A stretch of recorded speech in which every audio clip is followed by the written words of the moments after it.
नमस्कार दोस्तों। जहां एक तरफ विश्व के बहुत से बड़े छोटे देश भारत से महत्वपूर्ण संबंध बनाना चाहते हैं, भारत की बढ़ती ताकत, रुतबे और अर्थव्यवस्था के कारण भारत एक उभरती हुई महाशक्ति के रूप में सामने आया है।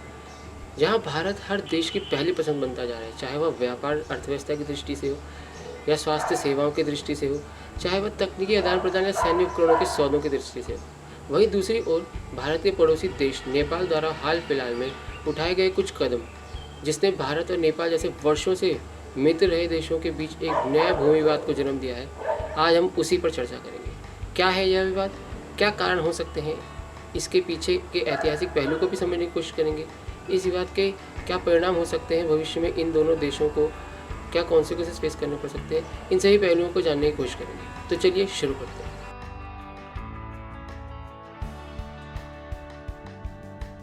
तो चलिए जानते हैं ये विवाद क्या है। विवाद ऐसा है कि जो भारत नेपाल बॉर्डर में काला पानी क्षेत्र है, वहाँ से काली नदी या महाकाली नदी जो भारत और नेपाल के बीच में बॉर्डर बनाती है, नेपाल दावा करता है कि काला पानी का जो वेस्टर्न पार्ट है या पश्चिमी भाग है, वो काली नदी का उद्गम है और वो मुख्य काली नदी है। इस लिहाज से वो क्षेत्र नेपाल का है, जबकि भारत उस क्षेत्र को अपना मानता है। चलिए नक्शे के माध्यम से जानते हैं। इसमें आप देख सकते हैं कि जो ट्रायंगुलर या त्रिकोणाकार जो क्षेत्र है, जो लिम्पियाधुरा से काला पानी और लिपुलेख पास तक का एरिया है, नेपाल उसे अपना क्षेत्र मान रहा है। नेपाल मानता है कि लिम्पियाधुरा से आने वाली नदी मुख्य काली नदी है, इसीलिए ये क्षेत्र इनका है। 3 मार्च 1816 को सुगौली की संधि हुई थी नेपाल और ब्रिटिश भारत के बीच में, जिसमें काली नदी को दोनों देशों के बीच का बॉर्डर माना गया था। 1862 के भारत चीन युद्ध के बाद से काला पानी का जो क्षेत्र है, भारत उस क्षेत्र पर कंट्रोल करता आ रहा है और यहाँ भारतीय सेना की एक टुकड़ी तैनात रहती है। ये क्षेत्र सुरक्षा कारण से भारत के लिए महत्वपूर्ण है। इसी तत्कालीन नेपाल के जो शासकों ने इस क्षेत्र में भारतीय सेनाओं की मौजूदगी में अपनी हामी भरी थी और उन्हें इससे कोई आपत्ति नहीं मिली। तब से नेपाल ने कभी इस क्षेत्र के लिए अपना दावा नहीं किया है। एक दो बार मौक़ों पर नेपाल ने अपना दावा या विरोध जताया है, लेकिन ये विवाद तब ज़्यादा बढ़ा जब नवंबर 2019 में भारत ने अपना नया पॉलिटिकल मैप इशू किया, जिसमें उन्होंने काला पानी क्षेत्र को अपना क्षेत्र घोषित किया। इसे देखते हुए नेपाल के काठमांडू में काफ़ी विरोध प्रदर्शन भी हुए। उसके बाद 8 मई 2020 को भारत के रक्षा मंत्री श्री राजनाथ सिंह ने जब लिपुलेख दर्रे के पास 80 किलोमीटर की रोड का इनॉग्रेशन किया। ये 80 किलोमीटर की रोड जो है धाराचूला से लिपुलेख पास तक जाती है। तो इस रोड के जब इनॉग्रेशन हुआ था, तो नेपाल के जो प्रधानमंत्री थे उन्होंने इसका विरोध किया। उन्होंने कहा कि ये विवादित क्षेत्र है, ये नेपाल का क्षेत्र है, तो इस क्षेत्र में कोई भी निर्माण कार्य करने से पहले नेपाल से राय लेनी चाहिए। जिसके जवाब में भारत सरकार ने कहा था कि ये क्षेत्र भारत का होता है। इस लिहाज से भारतीय सरकार ने नेपाल सरकार से पूछना कुछ उचित नहीं समझा। कि जो लिपुलेख दर्रे की जो 80 किलोमीटर की रोड है, ये रोड मानसरोवर यात्रा के लिहाज से बहुत महत्वपूर्ण है, क्योंकि इससे पहले जो कैलाश मानसरोवर यात्रा जो की जाती थी वो 2 रूटों से की जाती है, लिपुलेख दर्रे के रूट से और एक सिक्किम के रूट से। सिक्किम के रूट से करने पर ये ट्रैक 5 दिन का हो जाता है, लेकिन जब ये रोड बन जाएगी तो इस रोड से लिपुलेख दर्रे में पहुँच जाएगा। लिपुलेख दर्रे से कैलाश मानसरोवर की यात्रा सिर्फ 2 दिन का ट्रैक का रह जाएगा। इस लिहाज से ये रोड बहुत महत्वपूर्ण है। उसके बाद उसी महीने 20 मई को 2020 को जब नेपाल ने अपना नया पॉलिटिकल मैप इशू किया, जिसमें उन्होंने काला पानी क्षेत्र को अपने नक्शे में अपने देश का हिस्सा बताते हुए अपना नया नक्शा जारी किया। और उसके ठीक अगले महीने 10 जून 2020 को उन्होंने अपनी पार्लियामेंट में 248 वोटों की सरकार, जो तत्कालीन कम्युनिस्ट सरकार है पीएम ओली की, और जो उनके विपक्ष सरकार है, दोनों ने पूर्ण बहुमत से उस नक्शे को अपने संसद द्वारा पारित किया, आधिकारिक नक्शा घोषित किया और उस नक्शे को अपने नेशनल एम्बलम में भी शो किया। आप इस चित्र में देख सकते हैं कि ये इनका नया नक्शा है और इन्होंने अपने एम्बलम में भी इसे शो किया है। बात सिर्फ यहीं तक नहीं रुकी। नेपाली जो प्राइम मिनिस्टर हैं, उन्होंने भारत का जो नेशनल एम्बलम उसका मजाक भी उड़ाया और उन्होंने भारत के कुछ संगीन आरोप लगाए। उन्होंने कहा है कि Chinese virus is better than Indian virus. उन्होंने भारत सरकार को या भारत को उन्होंने नेपाल में कोरोना के जो बढ़ते केसेस हैं उसके लिए दोषी ठहराया। इस वजह से ये विवाद और बढ़ गया और इन दोनों देशों की जो मैत्रीपूर्ण संबंध है उनमें थोड़ी खटास पड़ गई है। ये विवाद इतना क्यों बढ़ा, ये विवाद आखिर में है क्या, इसके ऐतिहासिक पहलू को जानने की कोशिश करते हैं। तो चलिए इसके ऐतिहासिक पहलू को जान लेते हैं।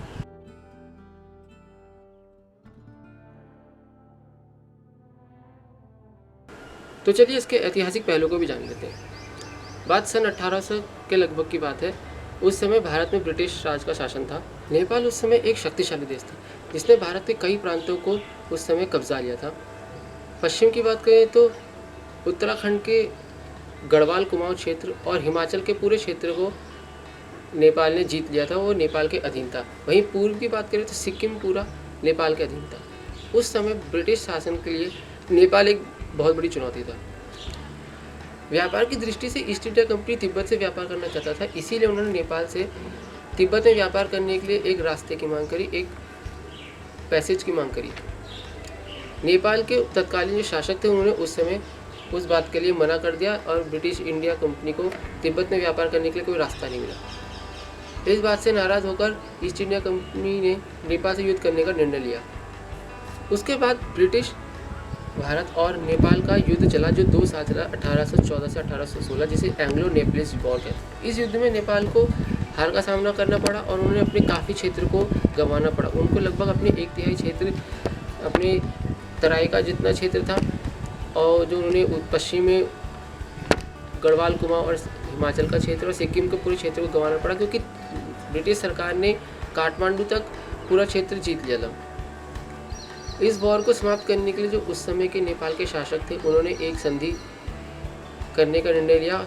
उस समय बिहार और नेपाल बॉर्डर का एक क्षेत्र है सुगोली, वहाँ पर ब्रिटिश ईस्ट इंडिया कंपनी और नेपाल के बीच में एक संधि जिसे सुगोली की संधि के नाम से जाना जाता है। उस संधि में ये कहा गया था कि जो नेपाल की बाउंड्री होगी वो पश्चिम में काली नदी नेपाल और भारत के बीच में बाउंड्री का काम करेगी, पूर्व में मैची नदी जो है सिक्किम के बगल से वो भारत और नेपाल के बीच की बॉर्डर का काम करेगी। लेकिन इस संधि में ये स्पष्ट नहीं किया गया था कि जो काली नदी का उद्गम स्थान कहाँ से है, इस लिहाज से ये क्षेत्र विवादास्पद क्षेत्र रह गया।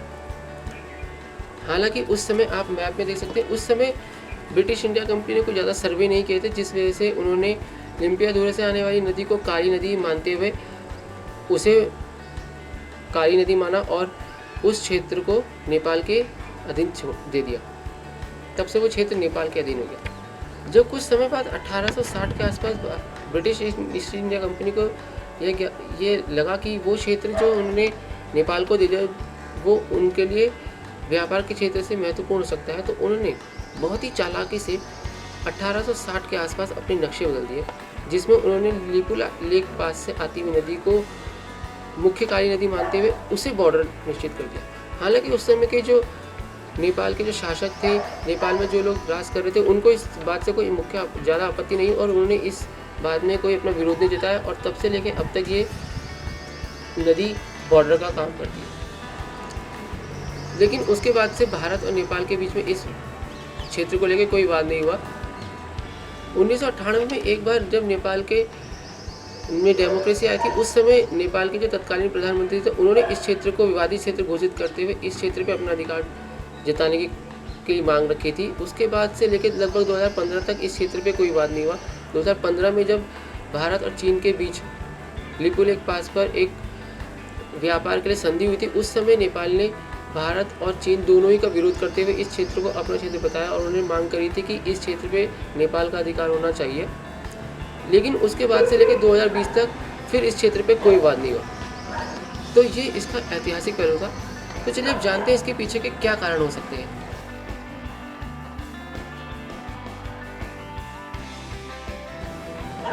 अगर इसके पीछे के कारणों के बारे में बात करें तो ये जो काला पानी का क्षेत्र है ये एक ट्राई जंक्शनल एरिया है जिसमें नेपाल, चाइना और इंडिया तीनों देश सीमाएं साझा करते हैं।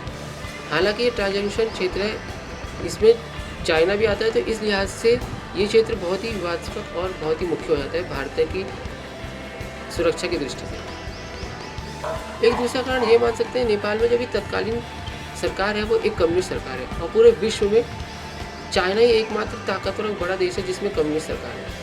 इस लिहाज से नेपाली सरकार चाइनीज़ की कम्युनिस्ट सरकार को अपना एक तरीके से हितैषी मानते हुए उनसे काफ़ी प्रभावित है। इसीलिए चाइना अपने प्रभाव का इस्तेमाल करके नेपाल को इस तरह के कामों के लिए उकसा सकता है। एक बात ध्यान में रखें तो पिछले साल चाइनीज़ सरकार ने चाइना की कम्युनिस्ट सरकार ने अपने इन्फ्लुएंसेस को यूज़ करते हुए, अपने प्रभाव को यूज़ करते हुए पीएम ओली की सरकार को बचाया था। तो इस लिहाज से हम ये मान सकते हैं कि इस समय अब जो पीएम ओली की सरकार है वो चाइना को रिटर्न फेवर देने के लिए ये विवाद खड़ा कर रही है भारत और नेपाल के बीच में। भारत और चाइना के बीच में बहुत समय से सीमावाद चल रहा है, जिस वजह से चाइना के प्रभाव के कारण नेपाल ये कर सकता है। इसका कारण ये भी हो सकता है कि चाइना की जो एक इस समय की स्थिति है, कोरोना वायरस की वजह से चाइना में उद्योग धंधे ठप हो चुके हैं, वहाँ बेरोजगारी बढ़ने लगी है। जो बड़े बड़े उद्योग धंधे हैं वो चाइना से बाहर निकल के दूसरे देशों में स्थापित होना चाहते हैं और अधिक आशंका यह है कि वो भारत में आना चाहते हैं। व्यापार की दृष्टि से चाइना भारत को हमेशा से अपना एक प्रतिद्वंदी मानता आ रहा है, जिस वजह से चाइना और भारत के बीच में हमेशा ही कुछ ना कुछ सीमावाद चलते रहते हैं। इस वजह से मान सकते हैं कि चाइना के इन्फ्लुएंस में आके नेपाल ये सब कर रहा हो, तो ये सब इसके पीछे कारण माने जा सकते हैं। तो चलिए अब भारत और नेपाल के रिश्तों की बात करते हैं।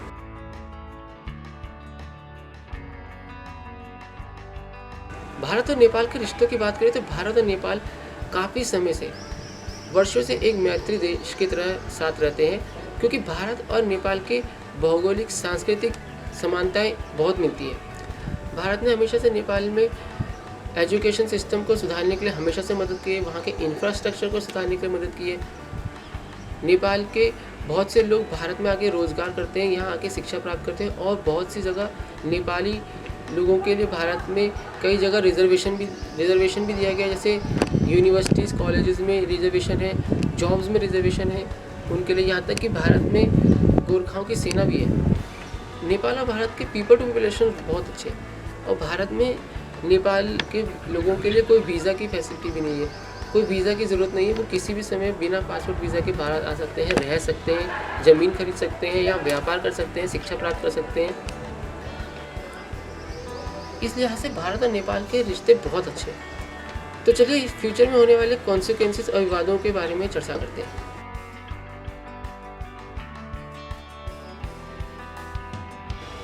अगर इसके परिणाम देखे जाएं तो नेपाल एक लैंड लॉक कंट्री है। नेपाल को अपने व्यापार करने के लिए भारत पर डिपेंडेंट होना पड़ता है।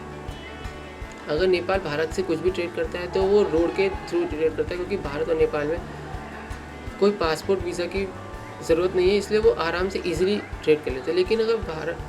लेकिन अगर नेपाल चाइना से ट्रेड करता है तो चाइनीज़ जो भी गुड्स होते हैं वो कोलकाता पोर्ट पर आते हैं और वहाँ से बाय रोड वो नेपाल जाते हैं। तो इस लिहाज से नेपाल एक लैंडलॉक कंट्री होने के नाते भारत पे ट्रेड पे पूरी तरह से डिपेंडेंट है। तो अगर ये विवाद बढ़ता है तो नेपाल के लिए ट्रेड में काफ़ी दिक्कत हो सकती है। इसके अगर दूसरे परिणाम की ओर ध्यान दें तो नेपाल के जो लोग हैं उन पे अभी भारत में आने के लिए कोई वीज़ा या पासपोर्ट की ज़रूरत नहीं है। अगर इस विवाद के बाद भारत नेपाल के लोगों पर वीज़ा इम्पोज करता है तो नेपाल की जो फाइनेंशियल कंडीशन है थोड़ी ख़राब हो सकती है। नेपाल के बहुत से लोग भारत में आके व्यापार करते हैं, भारत में नौकरी पेशा करते हैं, पढ़ाई करते हैं। तो नेपाल के जो लोग हैं, जो नागरिक हैं, उनके लिए इस विवाद के बाद कुछ मुश्किलें हो सकती हैं। भारत के परिप्रेक्ष्य से देखा जाए, अगर ये विवाद बढ़ता है भविष्य में तो भारत के लिए तीसरा फ्रंट ओपन हो जाएगा जो नेपाल होगा। अभी ऑलरेडी भारत के लिए चाइना और पाकिस्तान 2 फ्रंट ओपन है। अगर ये विवाद आगे बढ़ता है, जिसकी हमें उम्मीद है कि जल्दी सुलझ जाएगा, दोनों देश इसे आपस में सुलझा लेंगे बायलैटरल टॉक करके। लेकिन अगर ये विवाद भविष्य में बढ़ता है चाइनीज़ इन्फ्लुएंस के कारण, जो कि चाइना चाहता है कि नेपाल भारत के खिलाफ हो जाए, तो नेपाल के लिए तीसरा फ्रंट ओपन हो जाएगा, जिसमें नेशनल सिक्योरिटी के रीज़न से भारत को थोड़ा मुश्किल पैदा कर सकता है। तो इस विवाद को सुलझाने के लिए सिर्फ एकमात्र तरीका है बायलैटरल टॉक्स। 1950 में भारत और नेपाल के बीच में संधि हुई थी, इंडिया नेपाल पीस ट्रीटी, जिसमें ये बात हुई थी कि जो भी भारत और नेपाल के बीच में विवाद होंगे वो बायलैटरल टॉक्स के थ्रू ही सुलझाए जाएंगे। और नेपाल और भारत इस विवाद को बायलैटरल टॉक्स से, द्विपक्षीय वार्ताओं से ज़रूर सुलझा लेंगे, हमें इस बात की उम्मीद है। अगर मेरी ओपिनियन में कहा जाए तो नेपाल और भारत के बीच में जो कॉन्ट्रोवर्सी खड़ी है उसकी कोई ज़रूरत नहीं है, इसका कोई बेस नहीं है, क्योंकि नेपाल और भारत के जो संबंध है वो हमेशा से बहुत अच्छे हैं। पीपल टू पीपल रिलेशन इतने अच्छे हैं क्योंकि यहाँ लोग जो हैं वो भारत में आते हैं, भारत के लोग नेपाल जाते हैं, बिना पासपोर्ट वीज़ा के वहाँ रह सकते हैं, घूम सकते हैं। और अगर देखा जाए जिस एरिया के लिए ये डिस्प्यूट खड़ा हुआ है वो एरिया चाहे भारत के पास है चाहे नेपाल का है, नेपाल के पास है, उससे कुछ ज़्यादा खास फर्क पड़ेगा नहीं, क्योंकि नेपाल के लोग भारत में किसी समय उस क्षेत्र में आके रह सकते हैं, व्यापार कर सकते हैं और भारत के लोग उस क्षेत्र में जा सकते हैं। तो मेरे लिहाज से इस कंट्रोवर्सी की कोई उम्मीद ज़्यादा ज़रूरत थी नहीं और ये कंट्रोवर्सी का कोई बेस नहीं है, ये जल्दी सुलझ जाएगा। हम यही उम्मीद करते हैं कि ये विवाद जल्द से जल्द भारत और नेपाल दोनों देश आपसी वार्ता करके सुलझा लें। धन्यवाद। अगर आपको हमारी ये वीडियो अच्छी लगी तो प्लीज़ इसे लाइक ज़रूर कीजिए और इसे शेयर कीजिए अपने दोस्तों के साथ। और अगर आप इस तरह की वीडियो और आगे देखना चाहते हैं तो हमारे चैनल को सब्सक्राइब कीजिए। जय हिंद, जय भारत।